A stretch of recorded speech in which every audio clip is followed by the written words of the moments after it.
तेजस classes में आपका स्वागत है। बिहार एसएससी प्रथम इंटर स्तरीय मुख्य परीक्षा का ये 42वां मॉक टेस्ट है। इससे पहले 41 मॉक टेस्ट डिस्कस किए जा चुके हैं। अगर आप उन वीडियोस को नहीं देखे हो तो डिस्क्रिप्शन में प्लेलिस्ट का लिंक है, वहां से आप जाके उन वीडियोस को भी देख लो। पीडीएफ के लिए आपको टेलीग्राम चैनल ज्वाइन करना पड़ेगा। डिस्क्रिप्शन में लिंक है, उस पर क्लिक करके आप टेलीग्राम में पहुँच जाओगे, जहाँ पर आप जाके ज्वाइन कर लेना। हम लोग इससे पहले 41 मॉक टेस्ट किए हैं, जिसमें 20 आपका यूनिक पब्लिकेशन का है, 17 प्लेटफॉर्म का है और 4 स्पार्क का था। स्पार्क में टोटल 14 मॉक टेस्ट है, जिसमें हम लोग आज 5वां कर रहे हैं। इसके बाद आपको किस पब्लिकेशन का मॉक टेस्ट करना है ये आप लोग अपना कमेंट करके बताओ। आगे बढ़ने से पहले 2-3 बातें। पहला तो आप कॉपी और पेन लेके बैठ जाओ। दूसरा, आप इस 75 क्वेश्चन में कितना स्कोर कर रहे हो उसको आपको कमेंट करना है। तीसरा, प्रत्येक प्रश्न के बाद आपको 5 सेकंड का टाइम मिलेगा, जिसमें वीडियो पॉज करके खुद से ट्राई करना है। आज का पहला प्रश्न है, उत्तरी अमेरिका के शीतोष्ण घास स्थल इस नाम से जाने जाते हैं।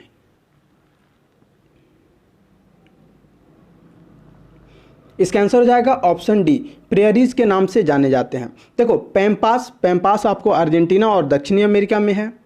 डाउन्स कहाँ पे है? तो डाउन्स आपको ऑस्ट्रेलिया में है। स्टेपी आपको एशिया या बोले तो यूरेशिया। अगला प्रश्न है, लक्षद्वीप में कितने द्वीप समूह हैं? लक्षद्वीप में कितने द्वीप समूह हैं? इसका आंसर हो जाएगा ऑप्शन सी, टोटल 36 द्वीप समूह हैं, छोटे छोटे। अगला प्रश्न है, निम्नलिखित में से किस क्षेत्र के लिए प्रतिवर्ष मूर्ति देवी पुरस्कार दिया जाता है? मूर्ति देवी पुरस्कार किस क्षेत्र में दिया जाता है ये पूछा जा रहा है आपसे। इसका आंसर हो जाएगा ऑप्शन ए, साहित्य के क्षेत्र में दिया जाता है। अगला प्रश्न है, नोबेल पुरस्कार प्रतिवर्ष कहाँ बांटे जाते हैं? इसका आंसर हो जाएगा ऑप्शन बी, स्टॉकहोम में बांटे जाते हैं। शांति का नोबेल पुरस्कार आपको याद रखना है ओस्ले कहाँ है? नॉर्वे में है, वहाँ पे प्रदान किया जाता है। जबकि अन्य पुरस्कार जैसे भौतिकी हो गया, रसायन हो गया, शरीर विज्ञान यानी शरीर विज्ञान, जीव विज्ञान या चिकित्सा विज्ञान बोलो, उसके बाद साहित्य और अर्थशास्त्र, इन सब का आपको स्टॉकहोम स्वीडन में दिया जाता है। अगला प्रश्न है, फ्रीडम फ्रॉम फियर पुस्तक किसके द्वारा लिखी गई थी? फ्रीडम फ्रॉम फियर पुस्तक किसके द्वारा लिखी गई थी? इसका आंसर हो जाएगा ऑप्शन सी, आंग सान सू क्यू। ठीक है, इनके द्वारा लिखी गई थी। अगला प्रश्न है, 1984 पुस्तक का लेखक है। 1984 पुस्तक के लेखक कौन है? इसका आंसर हो जाएगा ऑप्शन सी, जॉर्ज ऑरवेल। अगला प्रश्न है, हर्षवर्धन का समकालीन दक्षिण भारतीय शासक कौन था? इसका आंसर हो जाएगा ऑप्शन बी, पुलकेशिन एक था। अगला प्रश्न है, जवाहरलाल नेहरू बंदरगाह कहाँ स्थित है? जवाहरलाल नेहरू बंदरगाह कहाँ स्थित है?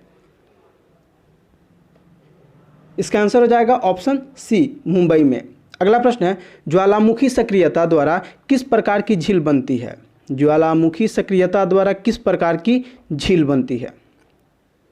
इसका आंसर हो जाएगा ऑप्शन सी, ज्वालामुखी झील। अगला प्रश्न है, क्षमता उपयोग बराबर आप क्या समझते हैं ये आपको बताना है। तो क्षमता उपयोग बराबर होता है वर्तमान उत्पादन के लिए प्रयुक्त विद्यमान पूंजी स्टॉक के समानुपातिक माप। ऑप्शन सी हो जाएगा। देखो, सामर्थ्य व्यवहार या क्षमता उत्पाद या कैपेसिटी यूटिलाइजेशन से तात्पर्य वस्तुओं और सेवाओं के निर्माण में किसी देश, फर्म या संयंत्र द्वारा उत्पादक सामर्थ्य का प्रयोग करने से है। प्रायः इसे प्रतिशत में व्यक्त किया जाता है। उपयोग में लाए गए सामर्थ्य शक्ति को कुल सामर्थ्य से भाग देकर इसे ज्ञात किया जाता है। अगला प्रश्न है, लोकवित्त में अधिकतम सामाजिक लाभ का सिद्धांत किसके द्वारा दिया गया है? इसका आंसर हो जाएगा ऑप्शन डी, ये डाल्टन के द्वारा दिया गया था। अधिकतम सामाजिक लाभ के सिद्धांत का प्रतिपादन ब्रिटिश अर्थशास्त्री हग डाल्टन ने किया था। डाल्टन के अनुसार सार्वजनिक वित्त की सर्वश्रेष्ठ प्रणाली वह प्रणाली है जो अपने संचालन के द्वारा अधिकतम सामाजिक लाभ सुनिश्चित करता है। अगला प्रश्न है, निवेश गुणांक का मूल्य संबंधित है। निवेश गुणक का मूल्य संबंधित है। इसका आंसर हो जाएगा ऑप्शन बी, आय में परिवर्तन के कारण स्वायत्त निवेश में परिवर्तन से इससे संबंधित है। देखो, निवेश गुणांक शब्द का तात्पर्य उस अवधारणा से है जिसके अंतर्गत सार्वजनिक या निजी निवेश में वृद्धि होने से कुल आय और समान अर्थव्यवस्था पर समानुपातिक रूप से अत्यधिक सकारात्मक प्रभाव पड़ता है। निवेश गुणक सार्वजनिक या निजी परियोजना पर पड़ने वाले वित्तीय प्रभाव को निर्धारित करने का प्रयास करता है। अगला प्रश्न है, प्रतिफल की आंतरिक दर। प्रतिफल की आंतरिक दर तो गिरती है जब किसी निवेश का वार्षिक प्रतिफल बढ़ता है। ऑप्शन सी हो जाएगा। अगला प्रश्न है, भारत का राष्ट्रपति किसका एक अभिन्न भाग है? तो भारत का राष्ट्रपति संसद का एक अभिन्न भाग है। संसद में 3 सदन होते हैं, प्रेसिडेंट यानी राष्ट्रपति, इसके बाद लोकसभा, इसके बाद राज्यसभा। अगला प्रश्न है, संघ लोक सेवा आयोग को रिपोर्ट किसको प्रस्तुत करनी होती है? संघ लोक सेवा आयोग रिपोर्ट किसको प्रस्तुत करती है, ये बताना है। तो संघ लोक सेवा आयोग रिपोर्ट राष्ट्रपति को प्रस्तुत करते हैं। अगला प्रश्न है, संविधान की उद्देशिका यानी प्रस्तावना का संशोधन कितनी बार किया गया था? तो देखो, संविधान की जो प्रस्तावना है उसका संशोधन सिर्फ एक बार किया गया है, वो भी 42वें संविधान संशोधन में। अगला प्रश्न है, राज्यपाल द्वारा जारी किया गया अध्यादेश किसके द्वारा अनुमोदन के अधीन है? राज्यपाल द्वारा जारी किया गया अध्यादेश किसके अनुमोदन के अधीन है? तो देखो, ये राज्य विधानमंडल के अधीन है। अगला प्रश्न है, अपने उपन्यास आनंद मठ में बंकिम चंद्र चटर्जी द्वारा बंगाल में किस विद्रोह का विशेष उल्लेख किया गया है?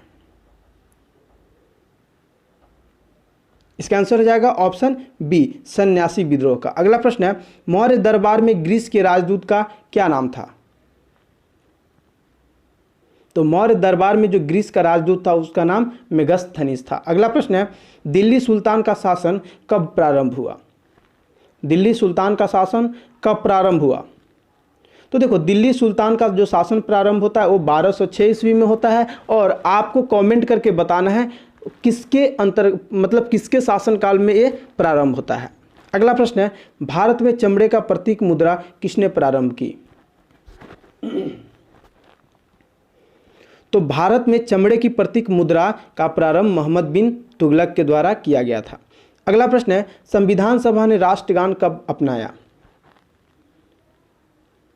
इसका आंसर हो जाएगा ऑप्शन सी, 24 जनवरी 1950 को। अगला प्रश्न है, नैपे किसका एक प्रकार है? नैपे किसका एक प्रकार है? इसका आंसर हो जाएगा ऑप्शन बी, बलित संरचना का एक प्रकार है। देखो, भूविज्ञान के अंतर्गत नैपे या थ्रस्ट शीट से तात्पर्य चट्टान की तरह विशाल आकार की शीट से है, जिसे फोल्डिंग द्वारा वास्तविक स्थल से 2 से 5 किलोमीटर तक हटा दिया गया है। इसका अगला प्रश्न है, पनामा नहर स्वेज नहर से भिन्न है क्योंकि? इसका आंसर हो जाएगा ऑप्शन ए, इसमें लॉक प्रणाली है। इसमें लॉक प्रणाली है।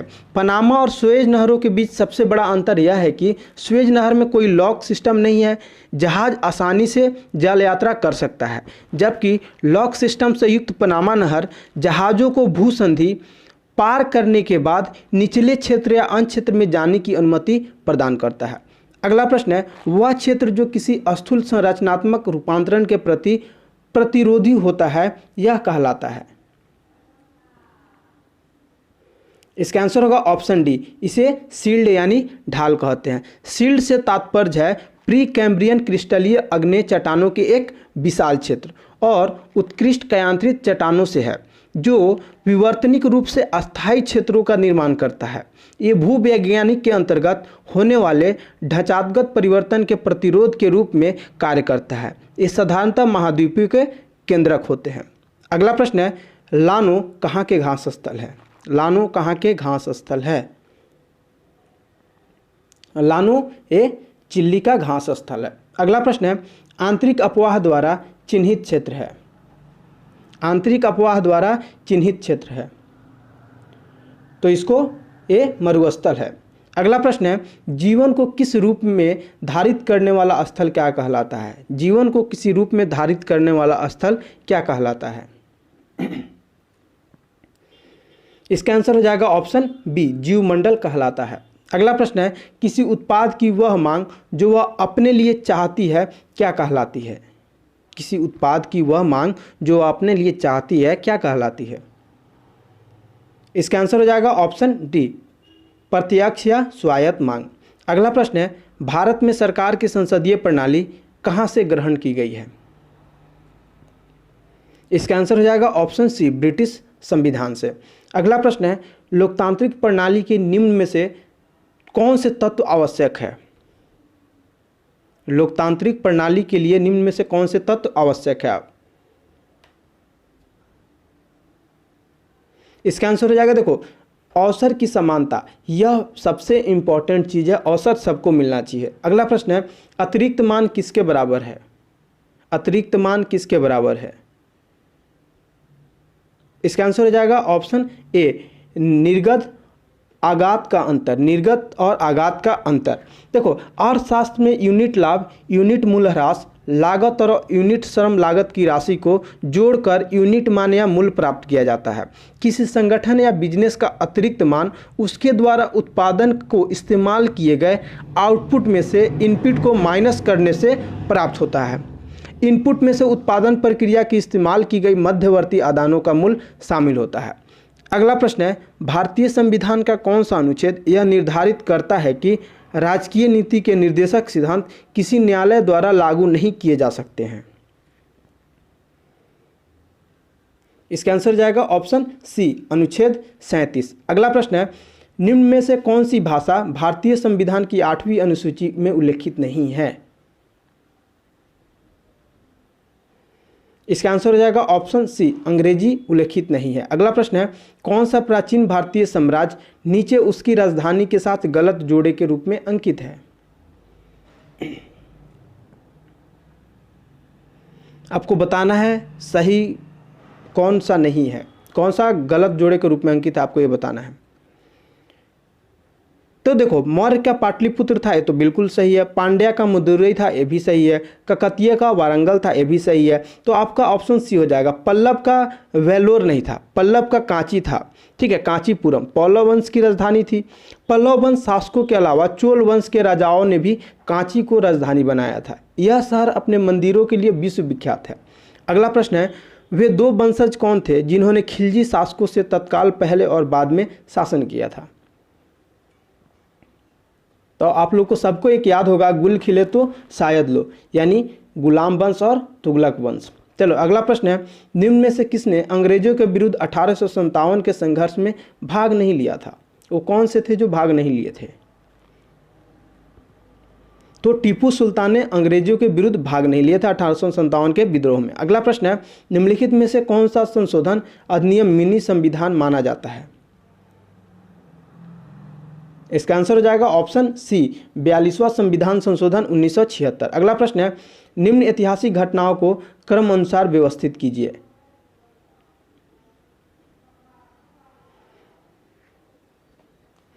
देखिए, जो ग्लेशियर की क्रांति है, ये जो आप ग्लेशियर की क्रांति देख रहे हो, ये 1688 में हुआ था। स्वतंत्रता की जो अमेरिकी लड़ाई है, यह 1775 से 1783 में हुआ था। फ्रांसीसी क्रांति आपको 1789 से 1799 तक हुआ था। और रूसी क्रांति आपको 1917 में हुआ था। आपको याद रखना है, चंपारण सत्याग्रह के समय ये हुआ था। अब आप इसको मिलान करो, जब आप इसको मिलाओगे तो क्या हो जाएगा? सबसे पहले हो जाएगा आपका ऑप्शन डी। देखिए, नहीं, ऑप्शन डी नहीं होगा। ये देखो, ये 1789 से 99 हो गया। ग्लेशियर की क्रांति 1688 हो गया, ये 1917 हो गया। और अमेरिका की लड़ाई आपको 1775 से हो गया। तो आप इसको देखो क्या हो जाएगा, 2 3 1 4। सबसे पहले 2 आएगा, फिर 3, फिर 1, फिर 4, यानी ऑप्शन बी हो जाएगा। अगला प्रश्न है, भारत के दक्षिण में सबसे दूरस्थ स्थल कौन है? भारत के दक्षिण में सबसे दूरस्थ स्थल, तो इंदिरा पॉइंट जो है यह सबसे दूरस्थ स्थल है। अगला प्रश्न है, धान की खेती के लिए सर्वाधिक आदर्श मृदा कौन सी है? धान की खेती के लिए सबसे आदर्श जो मृदा है वो कौन सी है? इसका आंसर हो जाएगा ऑप्शन सी, जलोढ़ मिट्टी। जलोढ़ मिट्टी सबसे आदर्श मृदा है। अगला प्रश्न है, लाल मृदा में लाल रंग किसके आलेपन के कारण आ जाता है? इसका आंसर हो जाएगा ऑप्शन सी। अगला प्रश्न है, निम्न में से कौन सी नदी भूमध्य रेखा को 2 बार पार करती है? इसका आंसर हो जाएगा ऑप्शन ए, कांगो नदी भूमध्य रेखा को 2 बार पार करती है। अगला प्रश्न है, प्रार्थना समाज का संस्थापक कौन था? प्रार्थना समाज का संस्थापक कौन था? इसका आंसर हो जाएगा ऑप्शन सी, आत्माराम पांडुरंग। अगला प्रश्न है, सिखों के धार्मिक स्थलों में निम्न में से कौन सा स्थल भारत में नहीं है? इसका आंसर होगा ऑप्शन ए, ननकाना साहिब। ए भारत में नहीं है, ए पाकिस्तान में है। ठीक है।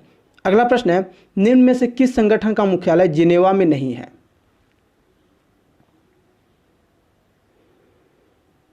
इसका आंसर हो जाएगा ऑप्शन ए। देखो, संयुक्त राष्ट्र के खाद्य एवं कृषि संगठन का मुख्यालय रोम, इटली में स्थित है।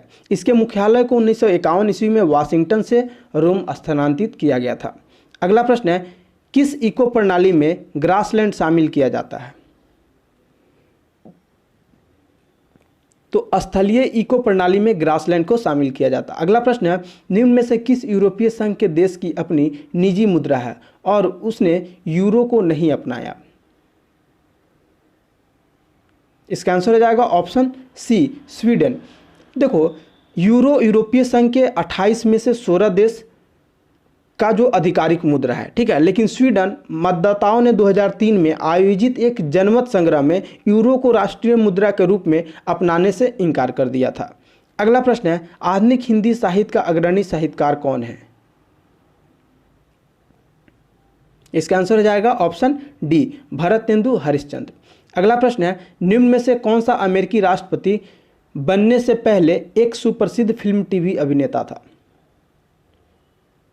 इसका आंसर हो जाएगा ऑप्शन डी, रोनाल्ड रीगन। अगला प्रश्न है, मूल रोम कहाँ से निकलते हैं? मूल रोम कहाँ से निकलते हैं? इसका आंसर हो जाएगा ऑप्शन सी। अगला प्रश्न है, किसमें युग्मोक वृद्धि को प्रोथैलस कहते हैं? इसका आंसर हो जाएगा ऑप्शन ए, टेरिडोफाइटा को प्रोथैलस कहते हैं। अगला प्रश्न है, बहुभ्रूणता का सर्वोत्तम उदाहरण है? बहुभ्रूणता का सर्वोत्तम उदाहरण है। इसका आंसर हो जाएगा ऑप्शन सी, सिट्रस। अगला प्रश्न है, एक गतिमान न्यूट्रॉन एक स्थिर अल्फा कण के साथ टकराती है, न्यूट्रॉन द्वारा लुप्त गतिज ऊर्जा का भिन्न है।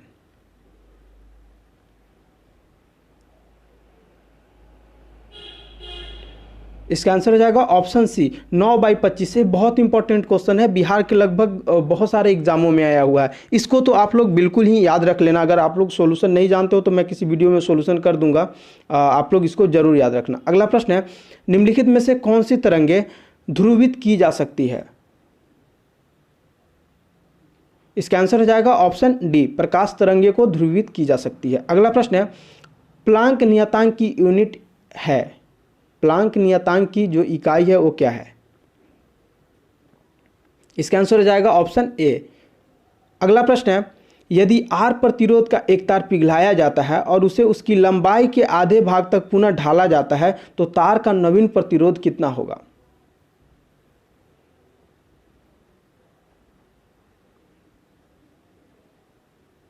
आपको बताना है तार का जो नवीन प्रतिरोध है वो कितना होगा। तो देखो, जब आधे भाग बोल रहा है यानी उसका r/4 हो जाएगा। आधा भाग बोलेगा तो इसका स्क्वायर कर देना, r/4 हो जाएगा। अगला प्रश्न है, हार्ड प्रतियां किससे प्राप्त की जा सकती है? हार्ड कॉपी किससे प्राप्त की जा सकती है? इसका आंसर हो जाएगा ऑप्शन सी, प्रिंटर से। अगला प्रश्न है, एक मृदुतक कोशिका जो कोशिकीय अजैव पदार्थ संग्रह करती है क्या कहलाती है? इसका आंसर हो जाएगा ऑप्शन बी, विचित्र कोशिका बोलते हैं, आइडियोब्लास्ट। अगला प्रश्न है, नमक का रासायनिक नाम है? नमक का आपको रासायनिक नाम बताना है। तो नमक का रासायनिक नाम को सोडियम क्लोराइड बोलते हैं। अगला प्रश्न है, निम्नलिखित में से किस खनिज में ऑक्सीजन नहीं होती है? इसका आंसर हो जाएगा ऑप्शन सी, क्रायोलाइट में ऑक्सीजन नहीं होती है। अगला प्रश्न है, राइजोबियम किसका एक प्रकार है? राइजोबियम किसका एक प्रकार है? तो इसका आंसर हो जाएगा ऑप्शन बी, सहजीवी जीवाणु यानी बैक्टीरिया का एक प्रकार है। अगला प्रश्न है, लवणों को बनाने के लिए निम्नलिखित में से क्या अम्लों से हाइड्रोजन को प्रतिस्थापित करेगा? इसका आंसर हो जाएगा ऑप्शन बी, Na यानी सोडियम। अगला प्रश्न है, हरी खाद इससे प्राप्त की जाती है? इसका आंसर हो जाएगा ऑप्शन डी। देखो, अपघटित हो रहे सिंब पादप से हरी खाद प्राप्त की जाती है। मेरा एक रिक्वेस्ट आप लोग से, आप सब जाके डाउट डिस्कशन जो टेलीग्राम ग्रुप है उसको ज्वाइन करो, और उसमें कोई भी दोस्त पोस्ट करते हैं तो उसका सॉल्यूशन आप लोग अपने स्तर से किया करो, ठीक है। आप सब जो डाउट क्वेश्चन है उसको अपने में सोल्व करो ना, आप लोग से नहीं होगा तो कोई एक मैसेज कर देगा, या मैं खुद देख लूँगा कि कोई उसका सॉल्यूशन नहीं भेजा है तो मैं उसको सॉल्यूशन करके डाल दूंगा। आप सब लेकिन जाके ज्वाइन करो। चलो अगला प्रश्न है, पर्यावरण में शामिल है? पर्यावरण में शामिल है, इसका आंसर हो जाएगा ऑप्शन डी, अजैव एवं जैव कारक। अगला प्रश्न है, पान की लता में बनने वाली जड़ कौन सी होती है? इसका आंसर हो जाएगा ऑप्शन सी, आरोही जड़। अगला प्रश्न है, गुणसूत्र किससे बनते हैं? तो गुणसूत्र डीएनए और तथा प्रोटीन से बनते हैं। अगला प्रश्न है, जर्सी सांड जो संकरण में इस्तेमाल होता है किस जगह की मोहक उपजाति है? जर्सी सांड किस जगह की मोहक उपजाति है? इसका आंसर हो जाएगा ऑप्शन ए, इंग्लैंड की। अगला प्रश्न है, निम्न में कौन सा सांकेतिक संबंध लाइकेन निर्मित करता है? इसका आंसर हो जाएगा ऑप्शन ए, एल्गी तथा एक फंगस। अगला प्रश्न है, साबुनीकरण प्रक्रिया में प्राप्त अल्कोहल कौन सा होता है? तो ए, ग्लिसरॉल होता है। अगला प्रश्न है, किसी तत्व के तुल्यांकी भार तथा संयोजकता का गुणनफल किसके बराबर होता है? इसका आंसर हो जाएगा ऑप्शन सी, परमाणु भार के। अगला प्रश्न है, क्लोरोफ्लोरोकार्बन ज़्यादातर कहाँ इस्तेमाल होते हैं? इसका आंसर हो जाएगा ऑप्शन डी, रेफ्रिजरेटर में। अगला प्रश्न है, जब कोई कंप्यूटर कोई क्रमादेश लागू करता है तो वह क्रमादेश कहाँ पर अटक जाता है? तो यह रैम में अटक जाता है। अगला प्रश्न है, भोपाल गैस त्रासदी के लिए उत्तरदायी प्रमुख प्रदूषक कौन सा था? इसका आंसर होगा ऑप्शन ए, मिथाइल आइसोसाइनाइड। अगला देखो, जो मॉक टेस्ट हमारा 41 है उसका क्वेश्चन ऑफ द डे का आंसर होगा। उससे पहले एक दो बातें। पहला, तो आप सब जाके टेलीग्राम डाउट डिस्कशन ग्रुप में ज्वाइन कर लो। दूसरा, मैं मैथ का सेपरेट वीडियो आप लोग को डालूंगा, ठीक है। मैथ और रीजनिंग का सेपरेट वीडियो डालूंगा, क्योंकि मैं देखा हूं आप सब ने बहुत प्यार दिया है मैथ और रीजनिंग को, ठीक है। एक ही तो दिल है यार, कितना बार जीतोगे। इसलिए मैं मैथ का सेपरेट वीडियो डालूंगा ताकि आप लोगों को भी देखने में आसानी हो जाए। अगला प्रश्न है, आकाश में तारा टिमटिमाता हुआ दिखाई देने का कारण है? आकाश में तारा टिमटिमाता हुआ दिखाई देने का कारण है, आप में से बहुत सब लोगों ने इसका आंसर बिल्कुल सही डाला था। इसका आंसर हो जाएगा ऑप्शन सी, वायुमंडल द्वारा प्रकाश का अपवर्तन। आज का क्वेश्चन ऑफ द डे है, वर्षा की बूंद का आकार गोलाकार किस कारण से हो जाता है? तो ये बहुत आसान है, इसका आंसर आपको कमेंट बॉक्स में जाके कमेंट करना है। आपने कितना स्कोर किया उसको भी कमेंट करना है, ठीक है। और अच्छे से आप लोग पढ़ाई कर रहे हो, बहुत मन लगा के पढ़ाई करो। मेरा एक रिक्वेस्ट है, अपना फैमिली 1000 होने वाला है और इसको आप लोग जितना जल्दी से जल्दी कर दोगे, ये समझो कि आप लोगों का गिफ्ट है मेरे लिए।